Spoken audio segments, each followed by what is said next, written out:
l'armée russe essaye de profiter d'une situation où nous attendons de nos partenaires les fournitures d'armes.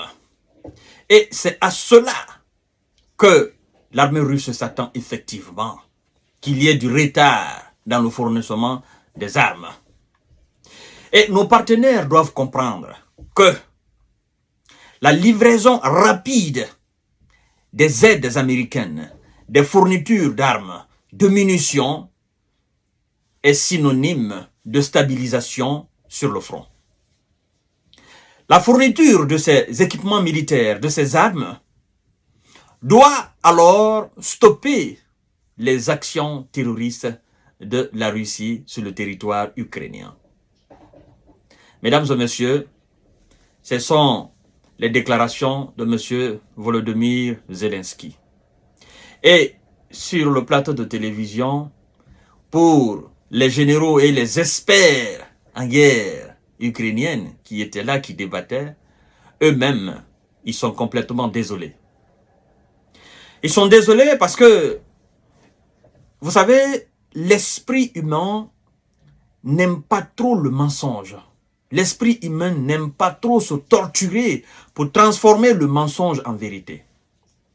Et alors, c'est là où vous entendez des journalistes dire ou des journalos dire, si les aides américaines, les aides européennes ne viennent pas, la Russie risque de s'emparer de Tcharchiv Yar. Tcharchiv Yar, qui est une position encore hautement stratégique, parce que tout est hautement stratégique en Ukraine, disent-ils.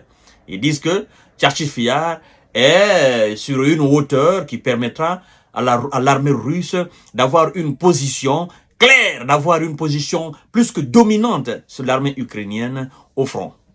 Et il y en a qui vont jusqu'à dire que les soldats ukrainiens qui sont sur le terrain, ils sont actuellement, la troupe ukrainienne, c'est 30%. Parce que tout ce qui a été formé a été décimé. Et depuis la décimation alors de ces nombreux soldats, il ne reste que 30%. Et ce sont ces 30%-là qui font aujourd'hui les 85% du combat face à l'armée russe. Et donc, il n'y a pas de rotation. Eux, ils sont épuisés. Épuisés tant sur le plan physique que sur le plan moral. Parce que pas de munitions, les chars ne sont pas là et naturellement, les armes qui doivent être livrées par les Américains, ces armes ne sont pas encore venues. Et donc, ils doivent composer avec l'avancée des Russes sur le terrain. Et une question phare qui se pose. Les armes qui viennent, ce sont les 35% de l'armée ukrainienne actuellement sur le terrain qui va utiliser ces mêmes armes étant épuisées, ou bien ce sont des recrues qui viendront prendre la relève, sachant très bien que ces recrues ne sont pas, ils ne sont pas formés, ils ne sont pas adaptés au type de combat. Ça sera encore une nouvelle désillusion de la part des Occidentaux. Là, moi je voudrais tout simplement attirer l'attention des plus sceptiques, les saboteurs surtout. Ceux qui disent, bientôt 2 ans, la puissante armée russe n'arrive pas à finir avec la petite armée ukrainienne. Écoutez bien, la première phrase de M. Zelensky répond à votre question et à votre sabotage. Vous qui dites, la puissante armée russe n'arrive pas à finir avec la petite armée ukrainienne. Zelensky dit quoi? Il dit, l'armée russe essaye de profiter d'une situation où nous attendons de nos partenaires la livraison des armes.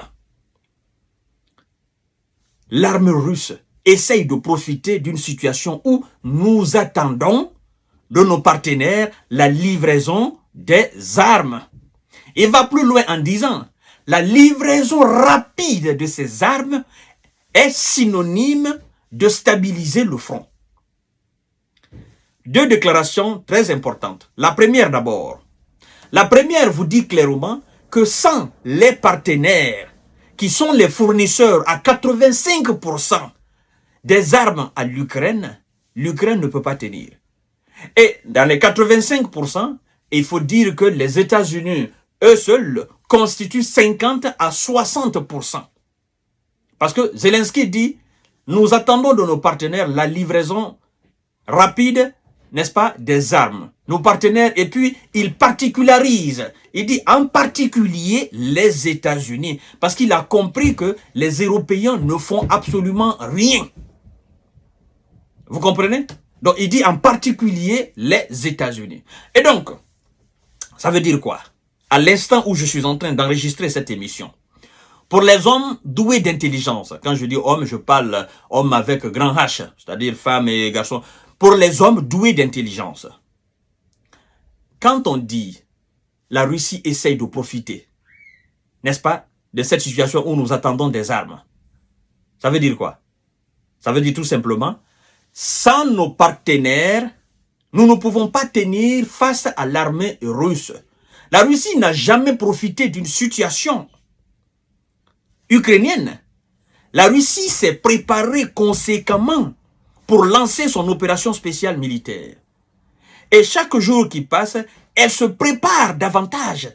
Elle se donne plus de moyens pour réussir son objectif. Et donc, la Russie ne profite pas d'une situation désavantageuse à l'Ukraine. Non. Si l'Ukraine et ses alliés n'arrivent pas, n'est-ce pas, à s'auto-fournir ou à accomplir ce qui doit être accompli pour atteindre leur objectif, ça, c'est pas le problème de la Russie. Vous êtes deux boxeurs poids lourds sur le ring. Si vous et votre adversaire et votre coach, vous n'êtes pas préparés conséquemment pour répondre aux assauts alors de votre adversaire, c'est pas, la faute n'est pas à votre adversaire. La faute incombe à vous et à votre coach. Vous comprenez? Si aujourd'hui, l'Ukraine est dans une pénurie d'armement et d'hommes sur le terrain, la faute n'est pas russe. La faute est l'Ukraine, l'Europe et les États-Unis et leurs autres alliés. Vous comprenez? Si le fournissement ne suit pas, si cette chaîne-là ne suit pas, ça, c'est pas le problème du Kremlin. C'est pas le problème de l'armée russe. Et donc, qu'on enlève le terme « profiter de la situation où nous attendons nos armes », qu'on dise tout simplement la Russie est en train d'accomplir sa mission et est naturellement, à un moment très fort d'atteindre son objectif. Elle ne profite pas d'une situation. Vous comprenez? Alors, quand il dit la fourniture rapide c'est-à-dire des armes, est synonyme de stabiliser le front, il n'a pas dit là, la fourniture rapide des armes est synonyme de dérussification de l'Ukraine. Il dit stabilisation du front. Ça veut dire quoi? Ça veut dire que tout ce qui sera donné aux Ukrainiens aujourd'hui, ça ne va être utilisé que de défendre et non de lancer une contre-offensive. Parce que c'est peu.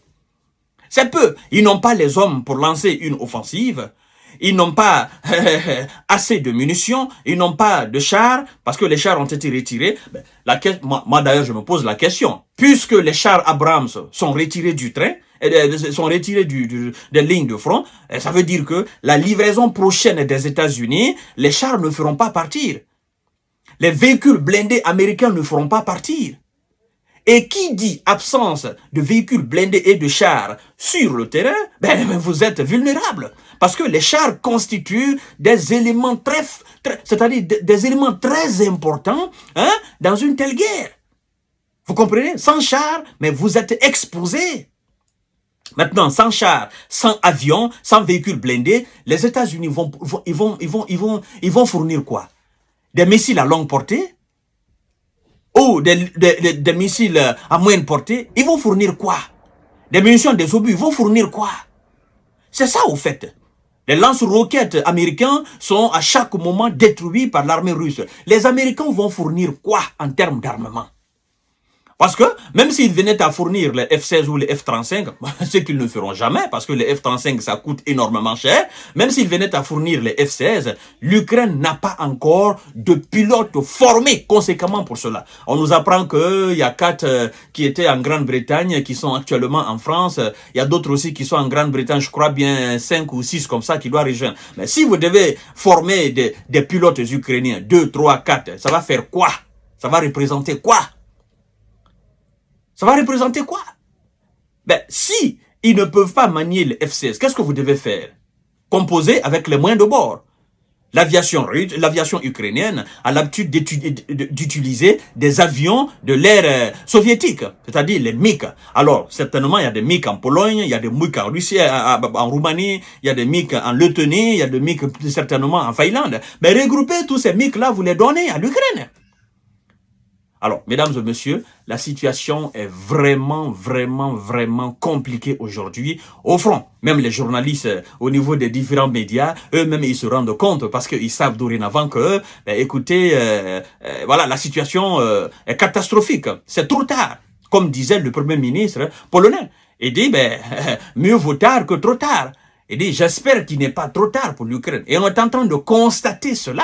Parce que si les armes doivent quitter aux États-Unis pour venir en Pologne et puis être livrées à l'Ukraine, arriver jusqu'au niveau de front, ça c'est pas un mois, ça c'est pas 2 mois.